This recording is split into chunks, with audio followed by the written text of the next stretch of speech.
Hi, I'm Nick Silversize, The Average Gamer. We're here in Gamescom in Cologne in Germany, and we've just played Dead Island 2. So we've got one of the development team from Jaeger, who are the creators of the game. Hi, can you introduce yourself? Yes, hello. I'm Jörg. I'm design director at Jaeger.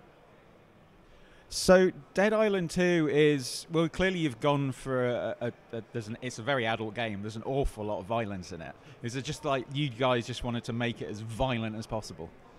Well, it's zombies, right? And they solely exist to be slashed and slaughtered and, well, treated very badly. Because they're zombies, because we don't feel bad about treating zombies bad. So that's the cool thing. So yes, I think being gory, I wouldn't call it violent, but I would call it gory to zombies. It just belongs to the genre.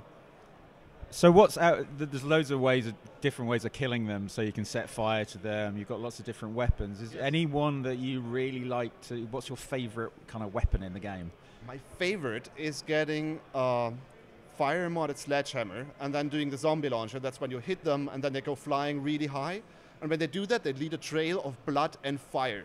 That's the best. It's awesome. I love doing that. We're totally gonna have an achievement for that. And when they land, that's the best. They're going to set everything on fire because they're still burning. It's so cool. Yeah, I did know. Like I just played the demo and I got completely obsessed with firing zombies into the air. They kept firing. I just sat there and watched them like a big home run. It was just fantastic. And yeah, you can set fire to most of the environment. Yes, you can. We're very proud of that. Yeah, it's part of the game, right? It's what making it interactive and dynamic. You can actually, you can kick stuff, you can destroy it, you can set it on fire, all these things. So you've got a weapon modding as well. Can you tell us something about that, please? Well, I mean that's an essential part of the game. It's actually you're looking for resources and for blueprints, and you're looting the environment to find new recipes to create your zombie killing machine. Of your dreams. And yeah, so you basically, I don't know how many, but you can mod a lot of different weapons. Like some of them you've already seen. You can have an electrified machete or a fire zombie launching sledgehammer, or you can have also ranged weapons. You can have machine guns that shoot bullets that make zombies turn against each other. You can poison them. It's really, there's a wide range. There's lots of combinations. And we also try to make it very accessible and convenient for players to do that. Because something that happened to me a lot when I played the first game, a lot in co-op, was basically, I found this new cool weapon mod. You and me were playing together, and then I find this cool weapon mod, and I say, I want to mod my weapon. Let's find a workbench. And then we have to go and find a workbench and wait, and then we have to return to the action. And there was always an interruption of the action. So what you can do in our game is you can actually craft wherever. You don't need to be at a certain spot.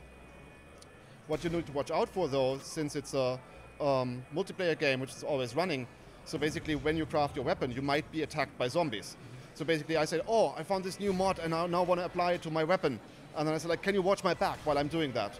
So that's kind of a cool, emergent mechanic already in itself.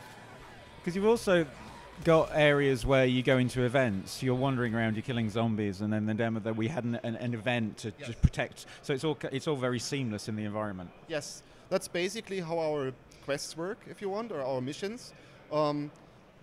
We first tried the traditional approach of, you have the NPC and there's an exclamation mark above his head and he says like, bring me 10 zombie hats, and then you go and get 10 zombie hats and then you turn, and then you meet all the other players and they all do individually the same thing. And we thought like, that's cool, but what would be even cooler if we did that together, if we had a shared goal and we go and we come somewhere and then it says like, lots of zombie hats needed because reason. And then everybody goes, collects the zombie hats, and it all leads to the next event. So you have, looping events in the world that go on and go on and go on and go on, and that you can participate or not. And everybody in the area is asked to participate. So that's basically how it works. And you guys 1 to 8 players, isn't it? Yes. Yes. I mean, if you insist, you can play it offline, right? But so you can pull the plug or you can turn online off, but it's meant to be played together. It's meant to be that's where the fun is. Like that's also something we figured really quickly, driving around in our world. What you started looking at suddenly is like, so where's the action? Where are big things blowing up? Where are zombies flying? Ah, there's the others. Let's do something together. Cool. And then you meet up and have fun. Because I did in the demo, I did actually manage to kill one of my colleagues because I was setting fire to a car with a gas bottle, and then as the car was exploding, he did a perfectly timed jump into the car, and that's it. He just instantly died. Yeah, it's true. Shit happens. When stuff like this can happen, usually the friendly fire is off, right? So you cannot actively attack someone else. Usually you play together. But I mean, stuff like this, you could limit it to a point where it's like it becomes pointless. So the car explosion, if triggered by another player, cannot damage another player. But if you trigger it yourself, then it's so. The thing is, if you die, it's not that bad. You know, that way you're back in the game, and then you can keep on playing, and you lose a little money, and yes, and you can say like, oh damn, don't do that. You just blow me up, and then you have a nice little interaction. But if you really want to have a little competition, there's sometimes events going on in the world. For example, let's say we play together, and then suddenly a chopper flies over our head and crashes somewhere in the distance, and we go, oh, cool. And if you arrive at it is established that all these choppers have like awesome loot in them, like a big treasure, and then we go there, and when we arrive there, it's declared as, oh, around this chopper, friendly fire is on. So you can actually compete for the treasure. There's only one treasure, and for a short amount of time, you actually can hit each other on the head. And so like, oh wait, bam, give me the treasure. But afterwards, you play together again. And another aspect of the game, you can dual wield weapons, and you can also mod different weapons, so you can have two differently modded weapons. Yeah, that's true. You can have different setups of weapon. You can even mix ranged weapons with melee weapons, which means you can have a shotgun in one hand and a machete in the other hand, and which is an awesome combo. And you can pretty freely mix them up with almost all weapons, except when you have them to hold in two hands, like the sledgehammer. That wouldn't work, but everything else is possible. So the game feels like it's fast paced. You've got, particularly when you've got two weapons, you're running down the street, drop kicking people in the face. Yes. It's keeping the action going. It's not like sit there, mod, plan. You just get in there with your friends. Well, we always keep our sandbox approach. So, for example, you might have not figured, because it's just, if you play the game for such a short amount of time, the demo is just 12 minutes. You don't see everything you can do. But if you want, you actually can do a lot of interesting things. So, for example, the zombies react to noise. So what you could do is, you actually can climb up on the top of that electronics store at the beginning. And then you can go up there and then shoot a car alarm. Then it goes off, and then you shoot a gas bottle next to it. So all the zombies go there, and you blow them up all at once. Or the electronics store has different entries. You can go through the back and lockpick a door and go from the other side and avoid the big ass thug that's living in there. So all these kind of things, we always try to give players as many options as we can, and I'm sure they will find even more. I got completely distracted setting fire to somebody's entire back garden because I was just setting fire to gas bottles and then watching as the zombies walked into them and then just burst into flames. That's fun, isn't it? Yeah. Yeah. What was the question? It wasn't really a question. It was just like how it is a really fun game to play, especially the home strike weapon, the one where you can bat zombies into the air. You just sit there just watching it. I just loved it to death. So you guys have just put in this game all the goriest deaths and all the things that you really wanted to, just all action into that game. Yeah.